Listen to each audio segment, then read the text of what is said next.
Okay, अब जब हम आगे बढ़ते हैं तो इसमें 1916 में कांग्रेस का वार्षिक सम्मेलन, एक कांग्रेस का वार्षिक सम्मेलन रखा गया था जिसमें चंपारण से आए किसानों, ये कौन से किसान थे, मैंने यहाँ लिखा है ऊपर में, नील उत्पादक, जो नील की को उगाते थे फसल, नील की फसल जो हम लोग तो जानते हैं कि अंग्रेज भारतीय किसानों से नील का उत्पादन करवाते थे। तो यही वे किसान जो कांग्रेस के वार्षिक सम्मेलन में आए थे, उन्होंने यह बताया कि अंग्रेजों द्वारा किए जा रहे कठोर व्यवहार, उन्होंने यह बताया कि कैसे उनके साथ अंग्रेजों का बहुत व्यवहार कठोर है। ठीक है, गांधी जी को आप इस तरह से समझ सकते हैं, मैं आपको यहाँ 3 घटनाएं बताऊंगी जिससे कि गांधी जी पूरी तरह से राष्ट्रवादी बन गए थे। ठीक है, इस 3 आंदोलन के बारे में आपको जानना बेहद जरूरी है, इसीलिए मैं बता रही हूँ। पहला था चंपारण में 1917। इसमें क्या हुआ था कि नील उत्पादक किसानों की मदद, जैसा कि अभी मैंने ऊपर बताया कि किसानों जो नील उत्पादन करते थे उनके द्वारा जो गांधी जी को बताया गया कि अंग्रेजों के द्वारा उनसे कठोर व्यवहार किया जाता है, तो उनके ही इस उत्पादन आंदोलन में गांधी जी ने बहुत मदद पहुंचाई अपनी। ठीक है, दूसरा था खेड़ा एक जगह है, खेड़ा 1918। इसमें क्या हुआ था कि फसल चौपट होने के पर भी लगान माफ करने की मांग, ये गांधी जी ने अंग्रेजों के विरोध में किसानों को सपोर्ट किया था कि अंग्रेज जो थे वो फसल उगे या ना उगे लेकिन उनको लगान देना ही पड़ता था अंग्रेजों को, तो उनको इस लगान को माफ करने के लिए अंग्रेजों के खिलाफ गांधी जी ने योगदान दिया। और तीसरा अहमदाबाद 1918, इसमें कपड़े मिल के मजदूरों के लिए आंदोलन किया था गांधी जी ने, यानी ये जो आंदोलन था, ये कपड़े मिल के जो मजदूर थे इनको भी अंग्रेजों द्वारा बहुत शोषित होना पड़ता था, और इस आंदोलन में गांधी जी ने उनकी मदद की। तो इस तरह से चंपारण का 1917, खेड़ा 1918 और अहमदाबाद का 1918 का जो आंदोलन था उसमें जो गांधी जी ने मदद की, उससे मदद ने, इन घटनाओं ने उन्हें पूरी तरह से राष्ट्रवादी बना दिया था। ठीक है बच्चों, अब आगे बढ़ते हैं। अब इसके आगे जब हम लेसन में बढ़ेंगे तो उसमें हमें जानना है कि 1914 से 18 ये कौन सा डेट है, फर्स्ट वर्ल्ड वॉर यानी प्रथम विश्व युद्ध जब चल रहा था तब की मैं बात बता रही हूँ। उसी समय प्रेस पर प्रतिबंध लगा दिया गया था। प्रेस मतलब जो हमारा जो पेपर वगैरह छपते हैं, अखबार आते हैं, उस पर प्रतिबंध लगा दिया गया था, जिसे सिडनी रॉलेट ने इसे जारी रखा। इस प्रतिबंध को जो प्रेस पर लगाया गया था, इसे हटाने के लिए भी आंदोलन चला रहे थे भारत के जो क्रांतिकारी थे, वे लोग चला रहे थे, लेकिन सिडनी रॉलेट ने इसे जारी रखा। गांधी जी ने रॉलेट एक्ट का विरोध किया।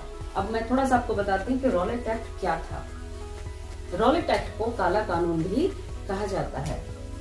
रॉलेट एक्ट जो ब्रिटिश सरकार के खिलाफ षड्यंत्र रचे उन्हें सजा दी जाए। जो भी क्रांतिकारी ब्रिटिश सरकार के खिलाफ जाते थे या उसके खिलाफ जाकर कुछ कार्य करते थे, तो उन्हें बिना किसी जांच के, देखिए मैंने यहाँ लिखा है कि बिना किसी जांच के जेल में डाल दिया जाता था। यानी जब भी कोई अपराधी को पकड़ा जाता है तो उस टाइम पर उस पर एक केस किया जाता है, कोर्ट में उसका सुनवाई उसकी होती है, तब जाकर उसे फैसला दिया जाता है कि उसे जेल में डालना है या नहीं। लेकिन रॉलेट एक्ट एक ऐसा कानून था जो बिना किसी सबूत के, जांच के क्रांतिकारियों को जो जेल में डाल दिया जाता था, जो भी ब्रिटिश सरकार के खिलाफ जाते थे।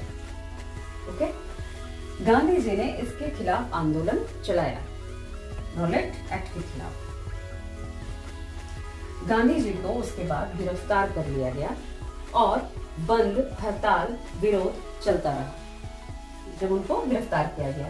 इसमें 1919 में अमृतसर से खून खराबे के कारण यह जो बंद था, हड़ताल था, विरोध था, वो और अधिक चरम सीमा पर पहुंच गया। तो जैसा बताया कि अमृतसर में खून खराबे की खबर आई। अब वो खून खराबा क्या था उसके बारे में मैं थोड़ा सा आपको बताती हूँ। आपने जालियांवाला बाग हत्याकांड तो सुन ही रखा होगा, है ना? तो वो जो खून खराबे की खबर आ रही थी वो अमृतसर से ही आ रही थी। तो जालियांवाला बाग 1919 अमृतसर में हुआ था। ठीक है, जहां पर 400 से ज्यादा लोग मारे गए। आपको तो पता ही होगा कि जनरल डायर में बैसाखी के पर्व के लिए सब लोग जमा हुए थे मनाने के लिए, और वहां पर जनरल डायर ने जो अंधाधुंध गोलियां चलवाई, जिस वजह से 400 लोग मारे गए थे। और वहां पर कितने लोग थे? लगभग 1000 लोग एकत्रित हुए थे बैसाखी पर्व मनाने के लिए। गांधी जी ने इसके बाद सच्चे राष्ट्रवादी नेता बन गए। ये जो घटना घटी अमृतसर में, इससे वो एक राष्ट्रवादी नेता बन गए, राष्ट्रीय नेता बन गए। उन्होंने अंग्रेजों के खिलाफ असहयोग की मांग की, जो आपका 1920 असहयोग जो था, असहयोग आंदोलन 1920। इसमें उन्होंने मांग की कि जो भारत से उपनिवेश का खात्मा चाहते थे, ये जो असहयोग आंदोलन उन्होंने स्टार्ट किया, वो वहां भारत से उपनिवेश कहने का अर्थ है कि ये उपनिवेश का अर्थ है अंग्रेजी शासन, इसको खत्म करने की मांग की। उन्होंने मांग की कि स्कूल, कॉलेज, न्यायालय ना जाए। कोई भी व्यक्ति, भारत का जो व्यक्ति है, नागरिक है, वो स्कूल, कॉलेज, न्यायालय कहीं भी कोई अपना योगदान ना दे, और ना ही कर जो टैक्स होता है वो चुकाए, क्योंकि अंग्रेज उस समय भारत के लोगों से बहुत सारा टैक्स लेते थे, वो उसको ना चुकाए। गांधी जी ने उसके बाद खिलाफत आंदोलन से हाथ मिला लिया। खिलाफत से हाथ मिलाने से हिंदू और मुस्लिम, खिलाफत आंदोलन किसका था पता है? मुस्लिमों का। मैं इसके बाद आपको थोड़ा सा बताऊंगी खिलाफत आंदोलन क्या है। तो खिलाफत आंदोलन से हाथ मिलाने से हिंदू और मुस्लिम एक हो गए, जिससे उनकी एकता बढ़ गई। स्टूडेंट्स स्कूल, कॉलेज जाना बंद कर दिए, वकील अदालत जाना छोड़ दिए, और मजदूर हड़ताल पर बैठ गए। तो मैंने अभी बताया खिलाफत आंदोलन, तो मैं उसके बारे में थोड़ा सा आपको बता देती हूँ।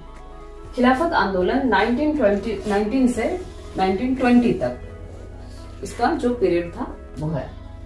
इसमें मोहम्मद अली और शौकत अली के नेतृत्व में भारतीय मुसलमानों का आंदोलन था। यह जो आंदोलन था खिलाफत आंदोलन, ये मोहम्मद अली और शौकत अली के नेतृत्व में शुरू किया गया था। इस आंदोलन की जो मांगे थी वो क्या था? पहले कि ऑटोमन साम्राज्य से सभी इस्लामी पवित्र स्थानों, इसको थोड़ा सा आप अच्छे से समझेंगे कि ऑटोमन साम्राज्य के सभी इस्लामी पवित्र स्थानों, कौन कौन सा पवित्र स्थान मुस्लिमों का था? अरब, सीरिया, इराक, फिलिस्तीन। ठीक है, आप इसको याद रखेंगे, अरब, सीरिया, इराक और फिलिस्तीन इस्लामी संप्रभुता के अधीन रहे तथा खलीफा के पास इतने क्षेत्र हो कि वह इस्लामी विश्वासों को सुरक्षित करने के योग्य बन सके। खलीफा यहाँ पे मैंने कहा है, खलीफा क्या होता है? खलीफा जो है मुस्लिमों के सबसे बादशाह जिनको कहते हैं, वो होते थे सबसे बड़े धर्म गुरु।